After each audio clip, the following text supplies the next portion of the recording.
First reading, a reading from the book of Sirach, chapters 47, verses 2 to 11. As the fast is set apart from the communion sacrifice, so was David chosen out of the Israelites. He played with lions as though with kings, and with bears as though with lambs. While still a boy, did he not slay the giant and take away the people's shame by hurling a stone from his sling and cutting short the boasting of Goliath? For he called on the Lord Most High, who gave strength to his right arm to put a mighty warrior to death and assert the strength of his own people. Hence they gave him credit for 10,000 and praised him while they blessed the Lord by offering him a crown of glory.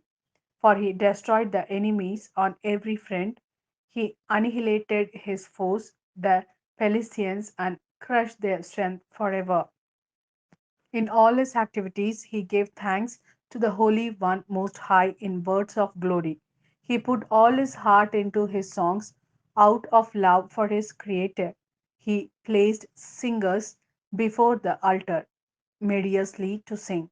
He gave their feast their splendor, the festivals their solemn pomp, causing the Lord's holy name to be praised and the sanctuary to resound from dawn. The Lord took away his sins, making his strength ever greater. He gave him a royal covenant and a glorious throne in Israel. This is the word of Lord. Thanks be to God. A reading from the Gospel according to Mark, chapter 6, verses 14 to 29. King Herod had heard about, since by now his name was well known. Some were saying, John the Baptist has risen from the dead, and that is why miraculous powers are at work in him. Others said he is Elijah. Others again, he is a prophet, like the prophets we used to have. But when Herod heard this, he said, It is John whose head I cut off.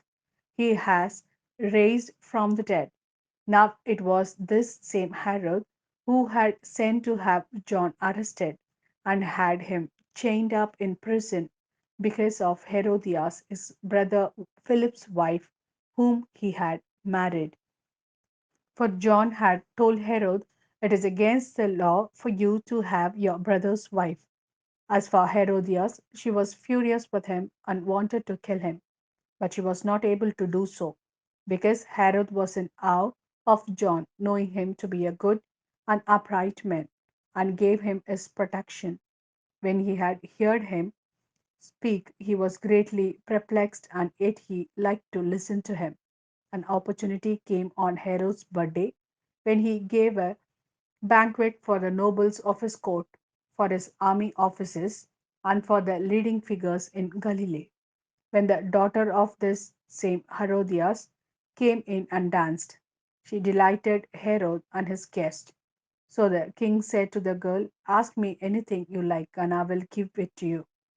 And he swore her on oath, I will give you anything you ask, even half my kingdom. She went out and said to her mother, What shall I ask for? She replied, The head of John the Baptist. The girl at once rushed back to the king and made her request, I want you to give me John the Baptist's head immediately on a dish. The king was deeply distressed, but thinking of the oaths he had sworn and of his guest, he was reluctant to break his word to her. At once the king sent one of the bodyguard with orders to bring John's head. The man went off and beheaded him in the prison. Then he brought the head on the dish and gave it to the girl, and the girl gave it to her mother. When John's disciples heard about this, they came and took his body and laid it in a tomb.